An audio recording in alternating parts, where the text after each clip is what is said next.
Bonjour à tous et bienvenue sur ma chaîne, on se retrouve pour un 17e tuto Python pour débutants et aujourd'hui on va parler des fonctions et on va parler de fonctions un peu plus avancées que celles dont j'avais pu parler dans ma vidéo sur le sujet. Donc si vous n'avez pas vu la vidéo sur les fonctions, je vous invite à aller jeter un coup d'œil avant de regarder celle-ci. Et pour ceux qui suivent, petit rappel sur les fonctions, histoire de se rafraîchir un peu la mémoire. En Python, pour créer une fonction, on le fait de la façon suivante. On commence par le mot-clé def, puis le nom de la fonction. On va l'appeler fonction, là peu importe. On ouvre les parenthèses et à l'intérieur de cette parenthèse, on va pouvoir rentrer un ou plusieurs paramètres qui, pour l'instant, sont des paramètres obligatoires. Je n'en ai pas parlé encore tout de suite, mais c'est le sujet de la vidéo qui sont en fait les paramètres optionnels. Mais par défaut, un paramètre est obligatoire, c'est-à-dire que si je mets par exemple prénom comme paramètre, deux points, hop, et que je print, donc ça c'est la façon dont on définit une fonction, et que je print ce paramètre-là, si je veux faire un appel à cette fonction-là et que je ne rentre pas de paramètre, une erreur va être relevée.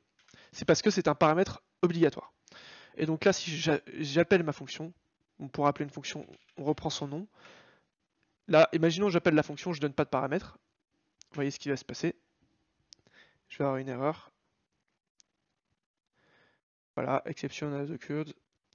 Missing one required positional argument. Donc en gros, prénom est obligatoire et vous êtes obligé de mettre un paramètre. Vous êtes obligé de rentrer une valeur pour le paramètre prénom. Donc je vais mettre mat. Et là, si je relance, normalement, ça va fonctionner. Vous voyez, on a bien mat. Maintenant, souvenez-vous, on pouvait créer des fonctions avec plusieurs paramètres. On pouvait mettre prénom, on pouvait mettre aussi un deuxième paramètre nom. On pouvait mettre âge, voilà. Et on pouvait récupérer ces infos aussi là, comme ça. Hop. Et donc là, je rentre des infos et je print. Voilà.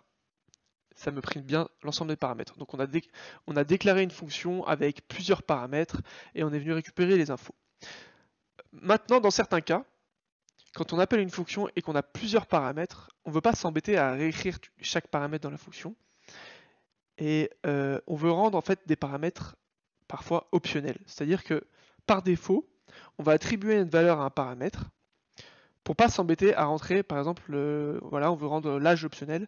Donc on ne veut pas rentrer l'âge à chaque fois dans une fonction, on va lui donner une valeur par défaut. Et ce qui veut dire qu'en fait, je peux appeler ma fonction sans lui rentrer de paramètre âge et je ne vais pas avoir d'erreur qui va être levée. C'est pour ça qu'on l'appelle un paramètre optionnel à la différence d'un paramètre obligatoire.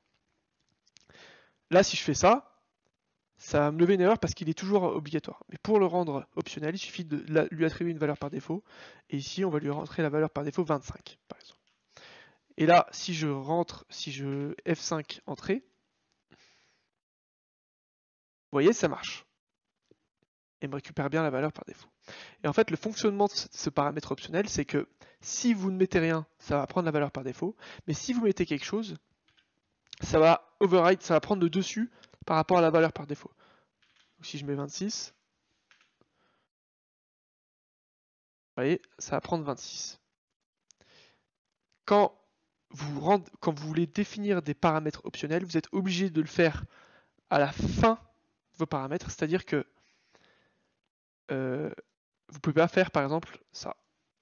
Ça c'est une règle à respecter, hein, c'est pas moi qui ai choisi, mais je peux pas dire voilà, je veux rendre mon prénom, je veux rendre le paramètre prénom optionnel, donc je le mets là. Non, vous pouvez pas, vous allez voir, vous avez une erreur qui se lève, tout simplement parce que vous n'avez pas le droit de faire ça. Si vous voulez rendre prénom optionnel, vous êtes obligé de le déplacer dans vos paramètres et toujours le mettre à la fin, comme ceci.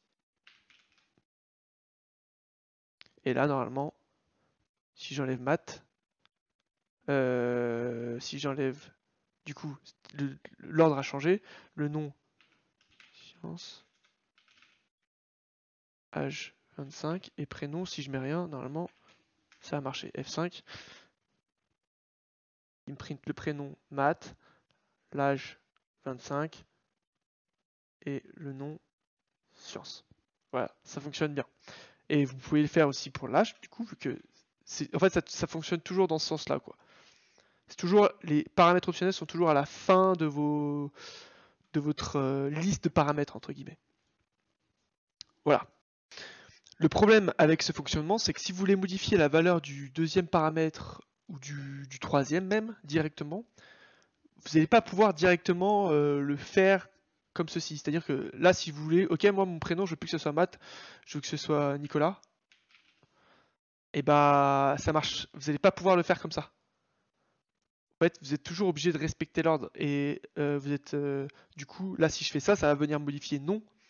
Et il va reprendre les valeurs par défaut de H25 et prénom Matt. Vous voyez, si je fais F5, ça peut peut-être paraître logique pour certains, mais pour d'autres non. Alors, du coup, vu que c'est inversé, prénom, ici, il a gardé Matt, alors que moi, je voulais qu'il prenne Nicolas. 25, il a pris 25, et vous voyez, le nom, hop, il a mis Nicolas. Mais moi, si je veux, en fait, modifier le paramètre prénom, modifier le paramètre que je mets ici, je vais être obligé de mettre les valeurs dans l'ordre. C'est-à-dire que je vais être obligé de dire, ok, bah mon nom c'est science, mon âge c'est 24, et enfin mon prénom ce sera Nicolas. Vous êtes obligé de redéfinir les valeurs des paramètres qui sont avant celui que vous voulez changer. C'est obligatoire. Et là, même si je fais ça, si je mets rien, âge, il va prendre la valeur Nicolas en fait, parce qu'il se trouve à la deuxième position. Là, si je fais F5, vous voyez, âge, deuxième position, il prend la valeur de Nicolas. Donc vous êtes obligé de redéfinir à chaque fois. Hop, 25, hop, hop, on imprime.